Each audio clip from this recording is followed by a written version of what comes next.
c'est un don que j'ai en moi. Le sacrifice de Dieu pour moi.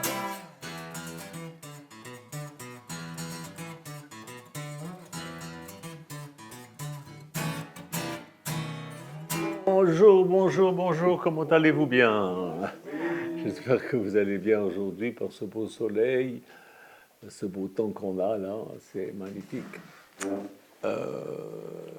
Ce matin, je vais vous parler d'un sujet un peu délicat. Je vous invite à ouvrir vos Bibles dans Luc chapitre 21. Luc chapitre 21, verset 14. Seigneur, je te prie de bénir cette parole, qu'elle fasse du bien à mes frères et sœurs, surtout ceux qui sont troublés, qui sont embêtés, qui sont ennuyés et qui ont besoin de ton secours. Merci Jésus. Amen. Jésus dit, sachez bien que vous n'avez pas à préparer votre défense, car moi, je vous donnerai une parole, une sagesse à laquelle tous vos adversaires ne pourront s'opposer, qu'ils ne pourront contredire. Vous serez livrés même par des parents, des frères, des proches et des amis. Je vais vous lire maintenant dans la version d'Alfred Kuhn le même texte qui donne un relief, si vous voulez, à cela. C'est toujours Jésus qui parle et qui dit « Et voilà ce qu'il faudra bien graver dans vos cœurs, vous n'aurez pas besoin de réfléchir d'avance à ce que vous devrez dire pour votre défense, car c'est moi qui vous inspirerai les paroles qui conviennent. Vous parlerez avec une telle sagesse que tous vos adversaires réunis ne pourront pas vous résister ou vous contredire. Vous serez trahis, dénoncés, même par vos parents, vos frères, vos proches et vos amis. Amen. » Jésus savait très bien que, voilà, on aurait des ennuis venant même par nos parents, par des soi-disant frères et sœurs, par nos proches, par des amis, entre guillemets. Et bon, si nous avons des ennuis parce que nous avons mal agi, c'est normal, et il faut essayer d'arranger ça. Ça peut arriver que vous ayez des ennuis par votre propre faute, il faut essayer d'arranger ça. Mais maintenant, Jésus nous dit, ils vous détesteront parce que vous m'appartenez. Ça, c'est au verset 17, ce texte. Jésus sur terre était l'homme le plus doux, le plus humble, le plus gentil, il était le plus sage que la terre ait porté. Et alors, pourquoi les gens nous détestent? Parce que nous nous sommes consacrés à lui et que nous nous efforçons de vivre selon sa parole, selon ses enseignements. Je vais vous le dire, souvent c'est par bêtise. Ils font des amalgames, genre t'es un religieux, donc t'es un pédophile. Ça, j'y ai droit au moins une fois par semaine. Au moins une fois par semaine. Mais le plus souvent, c'est parce qu'ils jugent que vous n'avez pas la même doctrine qu'eux, ou que vous êtes intolérant, ou que voilà. Il n'y a pas longtemps, dans nos pays civilisés, on brûlait les protestants pour hérésie. Ma famille de Grenoble y a passé. Il y a juste quelques jantons qui ont réussi à passer en Suisse et qui ont été reçus dans la commune de Saint-Saphorin, sur le bord du lac Léman, dans le Lavaux, un village merveilleux avec un très bon restaurant qui s'appelle L'Onde, je vous le recommande. C'est un très très très très beau village au bord du lac. Et voilà. De nos jours, dans les pays totalitaires, les chrétiens sont persécutés, mais vraiment persécutés.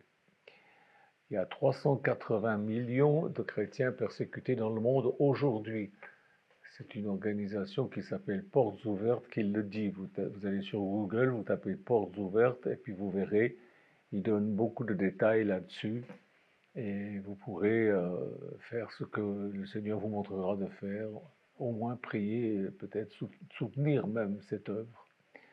Évidemment, ici en France, les persécutions se limitent, excusez-moi, mais bon, à saccager les tombes, à brûler des églises, mais il y en a quand même aussi qui assassinent. Euh, enfin, je pense que vous êtes au courant, que vous avez des journaux, vous avez la télé, vous savez ce qui se passe. Cependant, il y a une persécution sournoise, celle qui consiste à vous traîner dans la boue, à salir votre réputation et à user même de lois mal fagotées pour profiter de vous, comme par exemple la loi qui favorise l'occupation de votre bien immobilier. Vous avez tous entendu parler des squatteurs. Eh bien, euh,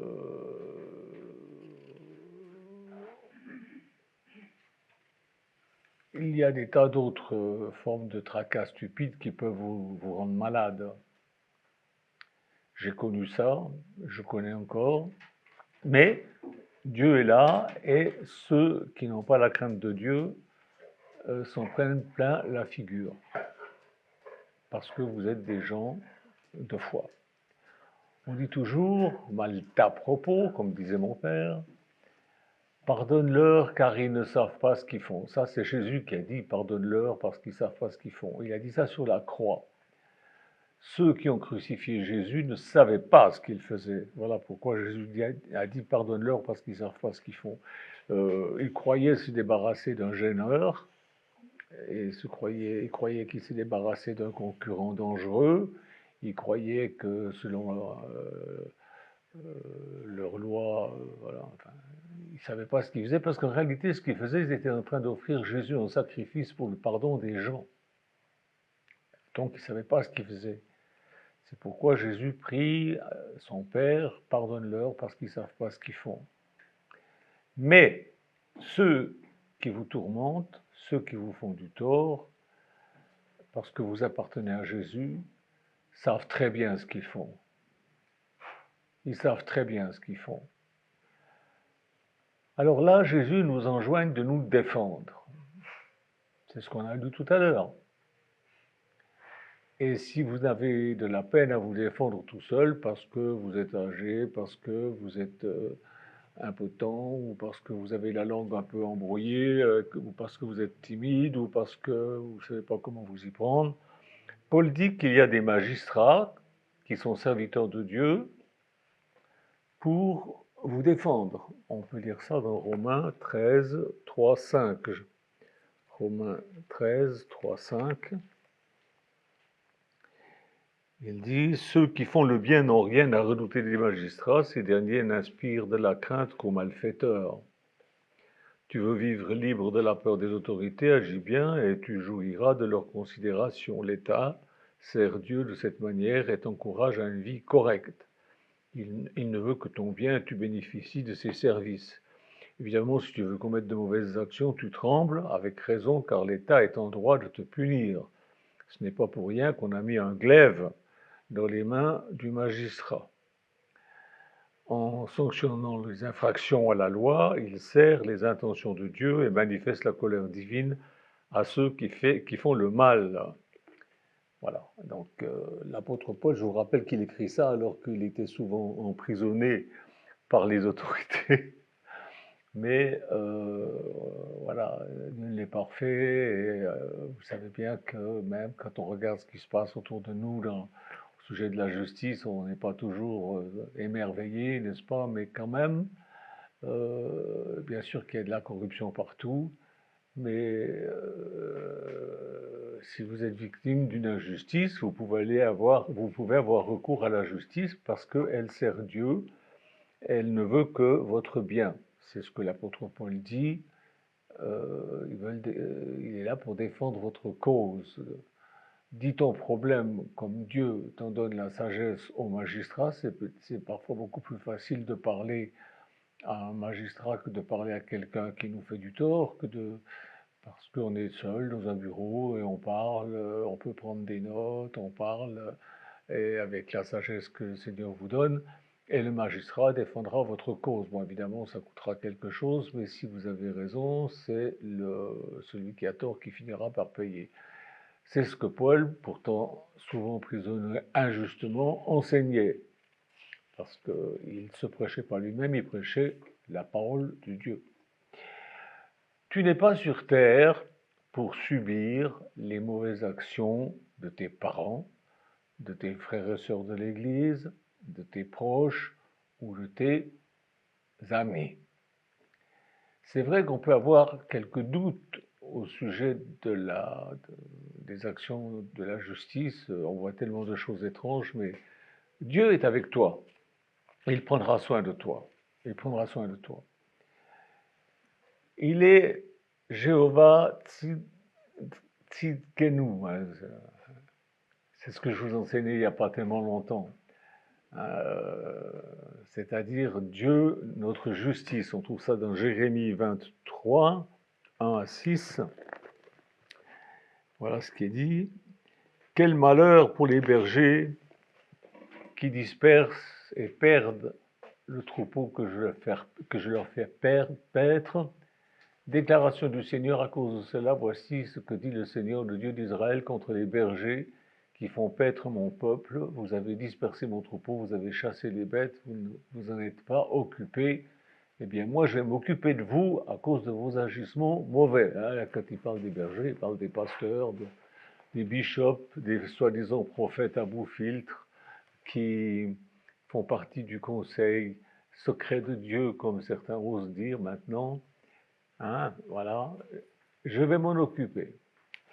Eh bien moi, dit le Seigneur, je vais m'occuper de vous à cause de vos agissements mauvais. Déclaration du Seigneur, je rassemblerai moi-même ce qui reste de mon troupeau de tout le pays et je les ai bannis, je les ramènerai dans leur domaine, ils seront féconds, ils se multiplieront.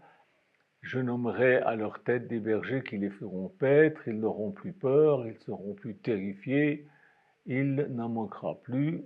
Déclaration du Seigneur. Oui, je susciterai à David un germe juste, c'est Jésus, il parle de Jésus.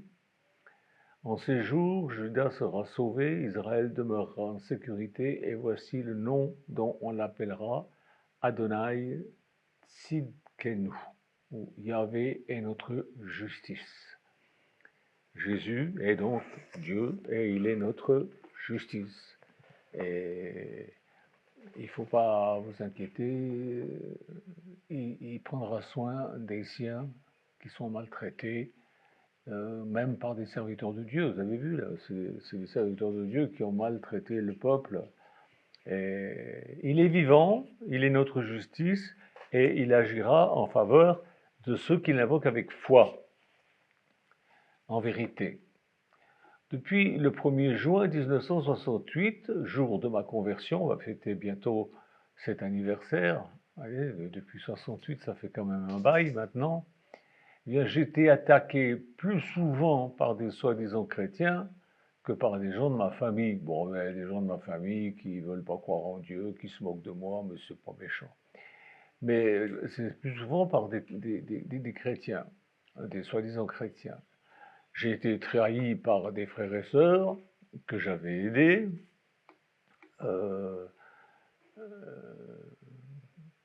Et j'ai jamais voulu recourir à la justice. Mais cela parce que ça m'était interdit, puisque Paul nous dit que c'est pas bien d'avoir recours au tribunal pour des histoires avec des frères. Mais là, quand même, il nous dit que les magistrats sont serviteurs de Dieu. Étant plus jeune, je luttais à genoux, je jeûnais, je priais. Mais maintenant, pardon, mais je suis trop vieux et les forces me manquent, alors je ne vais pas me gêner. Les derniers qui m'ont fait de graves problèmes, ils ont vu la main de Dieu s'abattre sur eux et il les a divisés et il les a ridiculisés. Encore aujourd'hui, j'ai trouvé une prophétie à mourir de rire. Voilà, Janton, carrément, c'est marrant, c'est rigolo, je l'ai trouvé là. J'ai trouvé là dans cette Bible hier. C'est Janton. Michel Janton est de la famille Guinton, selon Néhémie 10.6. Ce sont des prêtres, donc la famille Janton, c'est une famille juive de prêtres. Au chapitre 11, verset 20, il est écrit que le reste d'Israël, avec les prêtres et les Lévites, se trouvait dans toutes les villes de Juda, chacun dans son héritage. Bon, c'est normal. Mais au chapitre 11, verset 36, il est écrit que parmi les Lévites, certains des régions de Juda allèrent en Benjamin. Et parmi eux, il y avait un Lévite, un prêtre qui s'appelait Zorobabel. Vous lirez ça dans le texte. Au chapitre 12, 1, 4, c'est la liste des prêtres et des Lévites rapatriés en Benjamin. Entre parenthèses, il marque Benjamin, son emblème c'est le loup. Voilà. On y trouve au verset 4 le nom de Guinton, c'est-à-dire de Janton. Voilà, donc Janton est allé dans la tribu de Benjamin, qui est un loup. C'est vilain, hein, eux. Zorobabel, je vous rappelle qu'il est cité dans la généalogie de Jésus dans Matthieu 1, 12, Luc 3, 27, et puis c'est de la tribu de Benjamin qu'est sorti David, et c'est de la tribu de Benjamin qu'est sorti l'apôtre Paul. Alors dire que Zorobabel, qui est allé dans la tribu de Benjamin, est allé avec le loup, et puis que Janton était avec, c'est profondément ridicule. C'est juste pour impressionner les petites gens qui n'y connaissent rien, qui disent « mais quelle horreur, même la Bible parle de Janton en disant qu'il est un loup. » Ça me fait mourir de rire. Maintenant, je ne vous dis pas d'attaquer vos frères et sœurs devant les tribunaux. Paul dit que ce n'est pas une bonne chose. On trouve ça dans 1 Corinthiens 1.8, je ne sais pas si je l'ai nommé, non, mais vous le verrez. Vous le lirez. 1 Corinthiens 6, 1 à 8, où il dit que ce n'est pas un bon témoignage. Quand même, débrouillez-vous entre vous. Vous avez quand même des gens sages parmi vous qui peuvent juger entre vous. Matthieu 18, 15, 17 doit d'abord être observé. Matthieu 18, 15, 17 nous dit, je vais vous lire dans la parole vivante, c'est plus clair encore. Matthieu 15, 17, 18. Non, pardon, Matthieu 18, 15, 18.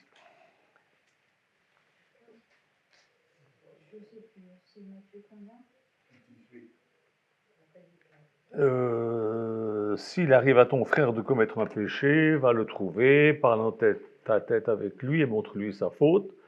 S'il se laisse convaincre, tu auras gagné ton frère. S'il ne t'écoute pas, reviens le voir en prenant avec toi une ou deux autres personnes pour que tout ce qui sera dit soit appuyé sur la déclaration de 2 ou 3 témoins. S'il refuse de vous écouter, dis-le à l'Église.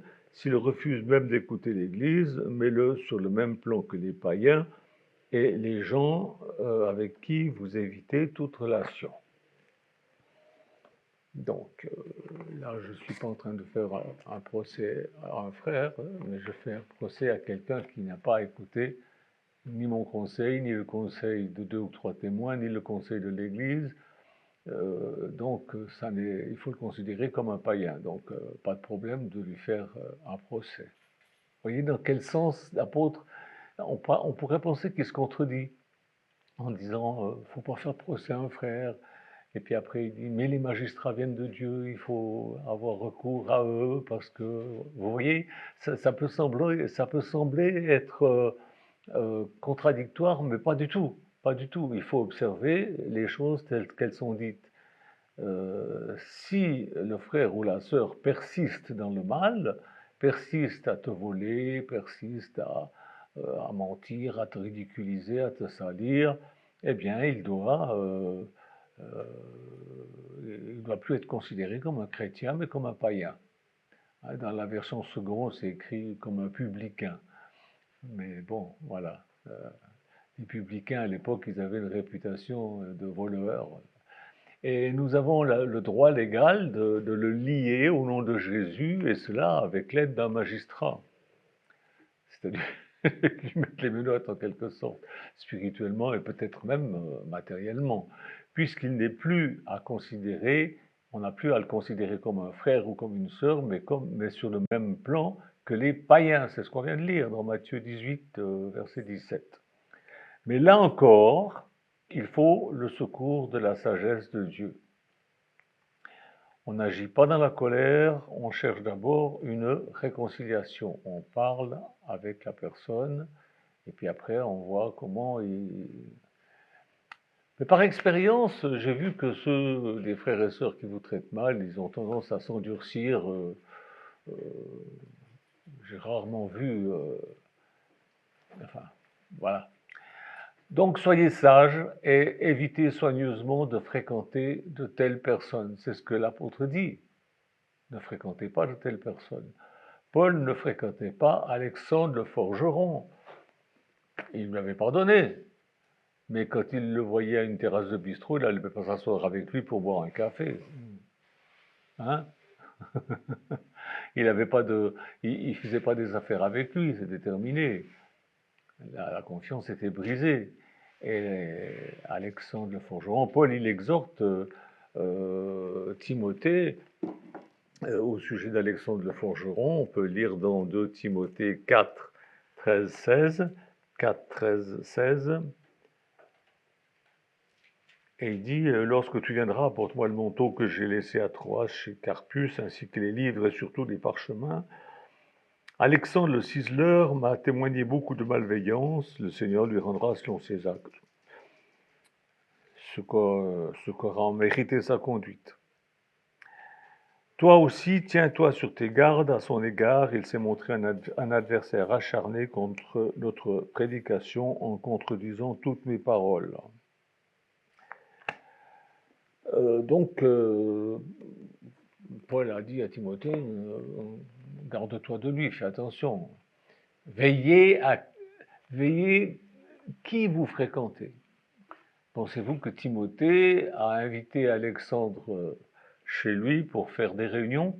Pensez-vous qu'ils ont fait des affaires ensemble? Pensez-vous que... Non, je ne le crois pas. Timothée avait trop d'amour et de respect pour l'apôtre Paul.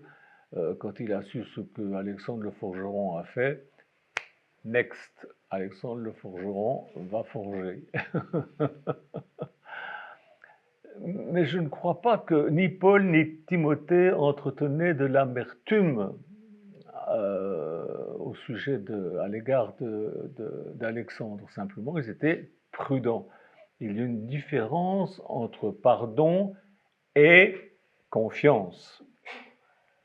Je vais vous donner un exemple extrême. Si vous avez été violé, vous devez pardonner. La Bible dit que tu dois pardonner, tu pardonnes. Mais personne, et même pas Dieu, s'attend à ce que tu passes du temps tout seul, en tête à tête, avec ton violeur, dans une chambre d'hôtel ou, je ne sais pas, chez lui ou chez elle. Non. Faut pas charrier, faut pas charrier. Le proverbe 22, au chapitre 3, nous dit « L'homme prudent voit le mal et se met à l'abri ». Mais ceux qui manquent d'expérience vont de l'avant et subissent les conséquences. Si vous, excusez-moi, mais si vous avez été violé par quelqu'un et puis que vous y retournez, c'est que vous n'êtes pas prudent, vous n'êtes pas intelligent même. C'est pourquoi Jésus nous dit « Soyez prudents comme des serpents et purs comme des colombes ». On trouve ça dans Matthieu 10, 16. Dans nos relations avec les pécheurs qui ne se repentent pas, que ce soit notre famille, des proches, des frères et sœurs, on doit être pur, c'est-à-dire on doit pardonner. Jésus dit pardonne, tu seras pardonné comme tu auras pardonné. Mais aussi, tu dois être prudent, comme un serpent. Hein, d'accord? Il est sage de ne pas faire trop confiance à une personne qui vous a offensé. Le frère Osborne m'avait dit, si quelqu'un vous attaque au sujet de l'argent en disant ceci et cela, que vous êtes un voleur, Si quelqu'un vous attaque au sujet de l'argent, il faut que pendant 7 ans, vous mettiez cette personne de côté parce que c'est un démon qui lui fait dire ça. C'est une parole que Frère Osborne nous a dit, Michou était présente quand il nous l'a dit. Et voilà, ça ne veut pas dire qu'on ne pardonne pas, mais on est prudent parce que ça peut être dangereux. Il faut laisser du temps pour voir si cette personne change d'attitude. C'est le temps qui fait changer. Les gens se rendent compte petit à petit, les gens peuvent changer, mais c'est le temps. C'est pas parce que bon, tu m'as accusé, tu m'as maltraité, tu as profité de moi, tu as fait. Je te pardonne, on oublie tout, on fait comme avant. Non, non. Prudent, prudent. C'est à ceux qui vous ont offensé de regagner votre confiance. Et ça peut prendre du temps. Vous savez, si je prends cette feuille-là, que je la chiffonne comme ça, que je vous la donne, je dis, mets-la dans l'état où elle était au début. Alors vous allez la déplier. Voilà, elle est dépliée. On peut faire tout ce qu'on veut. Mais elle restera quand même toujours un peu bizarre. Il y aura toujours des cicatrices. Il faut être prudent. C'est ceux qui vous ont offensé qui doivent regagner votre confiance. En toute chose, il faut être équilibré selon l'enseignement de Jésus et des apôtres. Pas seulement d'un verset, mais de tous les textes qui parlent de ces choses. Et là, aujourd'hui, je vous en ai donné quelques-uns afin de vous aider si vous êtes victime de maltraitance de la part de quelqu'un. Que Dieu vous bénisse, que Dieu vous aide, que Dieu vous garde et que Dieu vous délivre de ceux qui vous font du tort. Au nom de Jésus. Amen. Au revoir. Et je tiens bon, c'est un don que j'ai en moi. Le sacrifice de Dieu pour moi. Encore une fois. Mais c'est si bon quand tu es là. Et je tiens bon.